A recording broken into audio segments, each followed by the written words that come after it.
News 7 Tamil, பொறுப்பும் பொது நலமும். ஆஸ்திரேலியாவின் வடக்கு பகுதிகளில் சக்தி வாய்ந்த 2 புயல்கள் தாக்கியதில் பெரும் சேதம் ஏற்பட்டுள்ளது. இது குறித்த தகவல்களை அங்கிருக்கும் நமது தமிழ் பத்திரிகையாளர் பிரபாகரனிடம் கேட்கலாம். பிரபாகரன், சொல்லுங்க, இந்த புயலால் ஏற்பட்டிருக்கும் சேதங்கள் என்னென்ன, அதை பத்தி விரிவா சொல்லுங்க. இந்த வணக்கம். இங்கே ஆஸ்திரேலியாவில் 2 புயல்கள், அதாவது லாம் என்று சொல்லப்படுகின்ற ஒரு புயல், அது ஆஸ்திரேலியாவின் துருவம், அதாவது வடக்கு துருவத்தில் இருக்கின்ற டார்வின் நகரை, நொதர்ன் டெரிட்டரி என்ற அந்த இடத்தை பலமாக தாக்கி இருக்கின்றது. அத்துடன் அடுத்ததாக சொல்லப்படுகின்ற மாஷியா என்கின்ற புயல் குயின்ஸ்லாந்து மாநிலத்தை தாக்கி இருக்கின்றது. இந்த வகையிலே அங்கே பலத்த சேதங்கள், அதாவது காற்று மணிக்கு 270 கிலோமீட்டர் வரை வீசி பலத்த சேதங்களை உருவாக்கி இருக்கின்றது. மரங்கள் எல்லாம் பெயர்ந்து விழுந்த வண்ணம் இருக்கின்றன. இந்த வகையிலே இந்த புயல்களை பற்றி முதலிலேயே சரியான தகவல்கள் கிடைத்த காரணத்தினால் போதிய அளவு பாதுகாப்பு மக்கள் இடம்பெயர வைக்கப்பட்டு அவர்கள் பாதுகாப்பான இடத்திற்கு கொண்டு செல்லப்பட்டிருக்கின்றார்கள். அதே வேளையில் பல முற்காப்பு நடவடிக்கைகளை மேற்கொண்டதனால் அங்கே உயிரிழப்புகள் எதுவும் இல்லாமல் தவிர்க்கப்பட்டிருக்கின்றன. இருந்தபோதும் பல உடைமைகள் அங்கே இழக்கப்பட்டிருக்கின்றன, சேதங்கள் வந்திருக்கின்றன.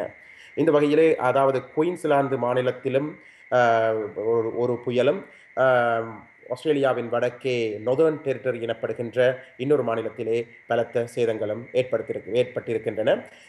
இந்த வளிமண்டலவியல் நிலையத்தின் அறிவித்தலின்படி இங்கே குயின்ஸ்லாந்தில் வீசுகின்ற அந்த புயல் குயின்ஸ்லாந்தின் வடக்கு புறத்தில் இருந்து தென்புறமாக, அதாவது நியூ சவுத் வேல்ஸை நோக்கி நகர்ந்து கொண்டிருப்பதாக சொல்லப்படுகின்றது. அது நகர்ந்து கொண்டிருக்கையில் அதன் வலு மிகவும் குறைந்து செல்லுகின்றபடியால் ஓரளவு ஆபத்து, அதாவது அதன் கொடூரம் குறைந்த வண்ணம் இருப்பதாக சொல்லப்படுகின்றது. அது ஒரு மகிழ்ச்சிகரமான செய்தி என்று நினைக்கின்றோம். பிரபாகரன், இதில் மீட்பு மற்றும் நிவாரண பணிகள் எந்த நிலையில் இப்போது இருக்கிறது? மீட்பு நிவாரண பணிகள் என்று சொல்லும்போது இங்கே அவசரகால உதவி சேவைகள் அனைத்துமே முன்கூட்டியே பல மணி நேரங்களுக்கு முன்பே இந்த புயல் வரப்போகின்றது, எங்கு அது மையம் கொண்டிருக்கின்றது, எந்த பக்கமாக அது தனது மூவ் பண்ணி கொண்டு இருக்கின்றது என்பதனை அறிந்த காரணத்தினால் அதற்கேற்றபடி அங்கே நிவாரணப் பணிகளை அவர்கள் செய்ய ஆயத்தமாக இருந்தார்கள். நிவாரணப் பணி என்று சொல்லும்போது இப்பொழுதும் புயல் அங்கே அடித்துக் கொண்டிருப்பதனால் மீட்பு பணிகள், அவசரகால பணிகள், யாராவது ஆபத்தில் சிக்கி இருக்கின்றார்களா, அவர்களை மீட்க வேண்டிய கட்டாயம் இருக்கின்றதா என்பதை பார்க்கின்றார்களே ஒழிய, மற்றபடி அவர்கள் முன்கூட்டியே நடவடிக்கைகளில் இருந்ததனால், முன்னெச்சரிக்கையாக இருந்ததனால் எந்த விதமான, அதாவது வளமை போல திடீரென வந்த ஒரு புயலில் அகப்பட்டது போன்ற ஒரு சேதங்கள் அங்கே ஏற்படவில்லை. இருப்பினும் அங்கே புயல் அடித்து ஓய்ந்த பின்புதான் அங்கே சேதங்கள் முற்றுமுழுதாக கணக்கெடுக்கப்படுகின்றது. அந்த வகையிலே இப்பொழுது அவசரகால சேவைகள் படையினர் பாதிக்கப்பட்ட பகுதிகளில் சென்று அங்கு யாராவது முதலில் மக்களைத்தான் தேடும் பணிகளில் ஈடுபட்டிருக்கின்றார்கள். இருந்தபோதும் அவர்கள் பாதுகாப்பாக முன்கூட்டியே 99% மக்கள் வேறு இடங்களுக்கு நகர வைக்கப்பட்டதனால் உயிரிழப்புகள் இதுவரை, ஆண்டவன் புண்ணியத்தில் இதுவரை எந்தவித உயிரிழப்புகளும் இங்கே சொல்லப்படவில்லை. மீட்பு பணிகள் என்று சொல்லும்போது எல்லோருமே அவசரகால சேவைகள் அனைவரும் தயார் நிலையில் வைக்கப்பட்டிருக்கின்றார்கள். பிரபாகரன், இந்த புயல் தாக்கத்தினால் உலகக்கோப்பை கிரிக்கெட் போட்டி பாதிக்கப்பட வாய்ப்புகள் இருக்கிறதா?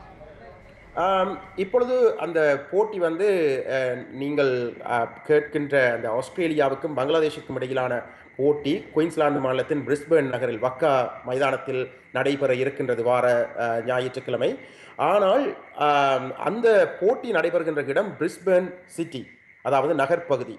இந்த புயல் அடிக்கின்ற பகுதி, அதாவது மாஷியா என்கின்ற அந்த புயல் அடிக்கின்ற பகுதி குயின்ஸ்லாந்தின் வடபுறம். ஆனால் அது தென்புறமாக அது நகர்ந்து கொண்டிருப்பதனால் அது பிரிஸ்பேர்னை தாக்கலாம் என்று சொல்லப்பட்டது. இருந்த பொழுதிலும் இப்பொழுது வந்த செய்திகளின்படி அது பிரிஸ்பேர்ன் இருக்கின்ற, அதாவது வக்கா மைதானம் இருக்கின்ற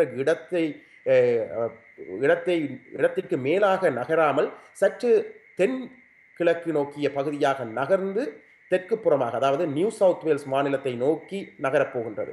ஆனபடியால் தற்பொழுது அந்த வானிலை ஆராய்ச்சி மையம் வெளியிட்டிருக்கின்ற அந்த படங்களின்படி பிரிஸ்பேனில் எந்த விதமான ஒரு ஆபத்தும் இல்லாமல் அந்த மேட்ச், அதாவது வேர்ல்ட் கப் மேட்ச் நடக்கலாம் என்றுதான் சொல்லுகின்றார்கள். ஆனால் இருந்தபோதும் இதன் பாதை, அதாவது அந்த புயல் நகர்கின்ற பாதையில் சில மாற்றம் ஏற்பட்ட காரணத்தால் தான் இப்பொழுது பிரிஸ்பேனில் நடக்கலாம் என்று சொல்லப்படுகின்றது. இருந்தபோதும் பிரிஸ்பேனில் இன்று அல்லது நாளை ஓரளவு மழை பெய்யக்கூடும் என்று எதிர்பார்க்கின்றார்கள். மற்றபடி புயலின் ஆபத்து இதுவரை இல்லை என்றுதான் சொல்ல வேண்டும். ஆனால் 100% மேட்ச் நடக்குமா இல்லையா என்று சொல்வது அந்த புயலின் அது எந்த பக்கத்தால் நகருகின்றது என்பதை பொறுத்து இன்னும் ஒரு சில மணி நேரங்களுக்கு பின்புதான் 100% சொல்ல முடியும். தற்போதைய நிலையில் மேட்ச் நடக்கும் என்றே சொல்லுகின்றார்கள். ஆனால் மழை காரணமாக அவர்களுடைய பயிற்சிகள் இண்டோர் மைதானத்தில், அதாவது உள்ளே கூரைகளின் கீழ் தான் இப்பொழுது பிராக்டிஸ் நடைபெற்றுக் கொண்டிருக்கின்றது. பிரபாகரன், உங்களது விரிவான தகவல்களுக்கு நன்றி.